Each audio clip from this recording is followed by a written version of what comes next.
लुधियाना के सुनील और उसकी बीवी रीटा एक अच्छे और संपन्न परिवार से ताल्लुक रखते थे।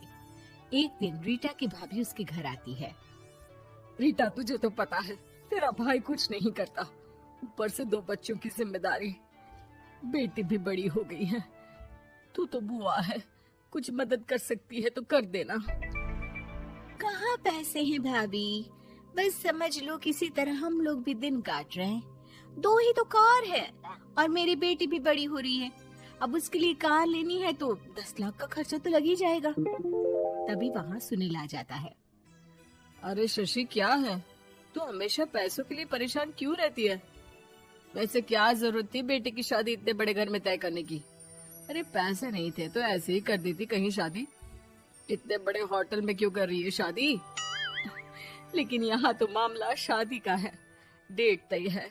दरअसल तेरे भतीजे के पीएफ के पैसे आने हैं, पर उसमें देर हो रही है। जैसे ही पैसे आ जाएंगे मैं तेरे अकाउंट में डलवा दूंगी। ठीक है, हम लोग सोचकर बताएंगे। तभी वहाँ भतीजा आ जाता है। फूफा जी, आप लोग ही मदद कर सकते हैं, वरना तो कैसे काम होगा समझ में ही नहीं आ रहा। मैं वादा करता हूँ जैसे ही पैसे आ जाएंगे मैं आप लोगों को वापस कर दूंगा। हाँ भाई, ठीक है। अब देख भाई, हमारे लड़के तो सारा दिन घर पर पड़े रहते हैं, ना कमाते हैं ना कुछ कमाने की इच्छा रखते हैं। लेकिन चल, ये ले, कितने पैसे चाहिए?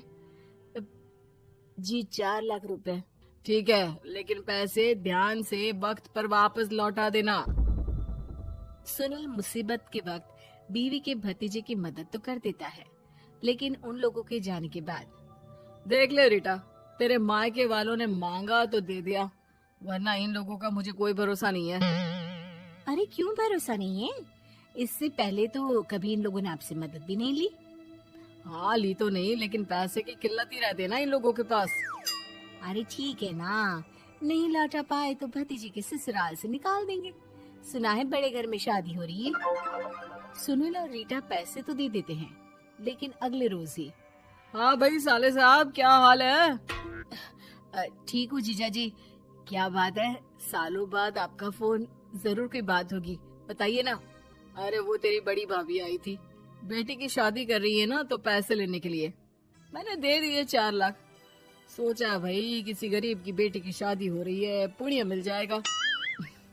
अच्छा किया जीजा जी, उनका बेटा बहुत मेहनती है, जल्द ही लौटा भी देगा। वहीं रीटा भी फोन करके हर किसी को पैसे देने की बात करती है। रीटा की भाभी शशि के पास उसके भाई का फोन आता है। तूने सुनील से पैसा लिए हैं क्या? नहीं भाई, सिर्फ बात की है, बोल तो रहा है कि दे देगा। वो लोग मदद करने वालों में से नहीं है, और मदद कर भी दे लेकिन समाज में गा गा कर हालत बुरी कर देते हैं। अब गाने दीजिए ना भाई, मैं क्या कर सकती हूँ, मेरे पास कोई ऑप्शन भी तो नहीं है। बेटी की अगले हफ्ते शादी जो है। शशि की बेटी की शादी हो जाती है, लेकिन शादी के 1 महीने बाद ही सुनील का फोन भतीजे के पास आता है।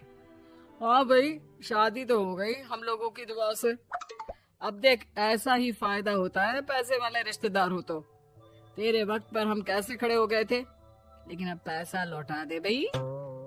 जी, मैंने पीएफ के लिए अप्लाई कर दिया था, उसकी नोटिफिकेशंस मैं आपको भी भेज देता हूँ। मुझे लगता है 10 दिन में पैसे आ जाना चाहिए।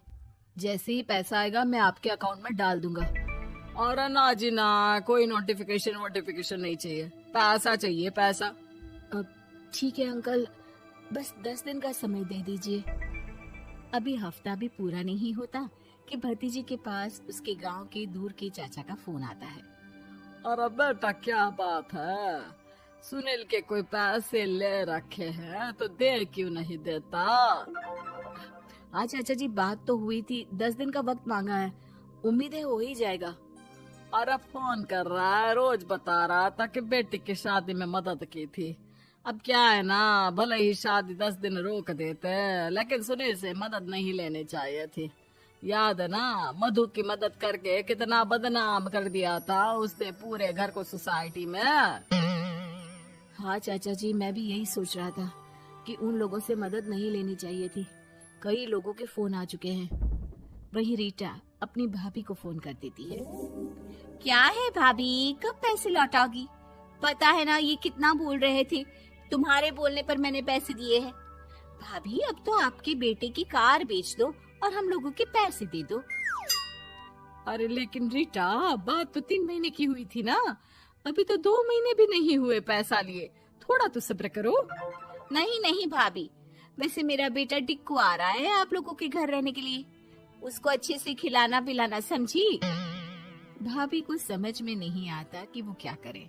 वो बेटे से बात करती है। अरे माँ, इन लोगों से मदद लेकर सच में बहुत बड़ी गलती कर दी। मुझे खुद समझ में नहीं आता कि कैसे इन लोगों के पैसे जल्द से जल्द दे दूं।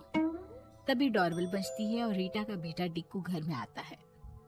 आओ बेटा, मामी के घर पहली बार आए हो रहने? आप पापा बोल रहे थे कि आप लोग पैसे का ब्याज तो दे नहीं पाओगे, तो तब तक मैं यहीं रह लूं। और हाँ, मैं एसी के बिना नहीं सो पाता। आप लोग अपना देख लेना और पैसे जल्दी लौटा देना, क्योंकि मैं थोड़ा जल्दी जाना चाहता हूँ। रीटा का फोन शशि के पास आता है। भाभी, पैसे कब तक दोगे? बेटी की विदाई के बाद शशि के घर का माहौल बिल्कुल बदल जाता है। वो हर वक्त बेटे से उसके पीएफ के पैसे पूछती, और पीएफ यानी कि सरकारी काम आजकल में पूरा 1 महीना और बीत जाता है। भाभी, मैं और ये अमेरिका जा रहे हैं, घूमने के लिए पैसों की बहुत जरूरत है। रीटा, मैं पूरी कोशिश कर रही हूँ कि जल्द से जल्द पैसे का इंतजाम कर दूं, लेकिन पक्का नहीं बोल सकती। तभी सुनील का फोन भतीजे के पास आता है। देख माना 3 महीने की बात हुई थी पैसे लौटाने के लिए, लेकिन अभी मुझे पैसों की काफी जरूरत है। मैं अमेरिका जा रहा हूँ, तो पैसे मैंने किसी से ब्याज में पकड़ लिए हैं। तू हर महीने 4 लाख का 20,000 ब्याज डाल देना मेरे अकाउंट में। सुनील फोन रख देता है, लेकिन भतीजा काफी परेशान हो जाता है। वो ऑफिस से शाम को घर आता है कि माँ पूछती है, क्या हुआ बेटा? बेटा माँ को सारी बात बता देता है। माँ भगवान के सामने हाथ जोड़कर खड़ी हो जाती है और रोने लगती है कि तभी बेटे का मोबाइल पर मैसेज बजता है। माँ, पीएफ के पैसे आ गए। और वो ऑनलाइन ही सुनील के पैसे वापस कर देता है। भला हो भगवान का। लेकिन आज एक बात तो समझ में आ गई, मदद हमेशा उन लोगों से लो जो मदद के बदले आपसे मदद में दी गई रकम ही वापस ले, ना कि समाज में आपकी इज्जत।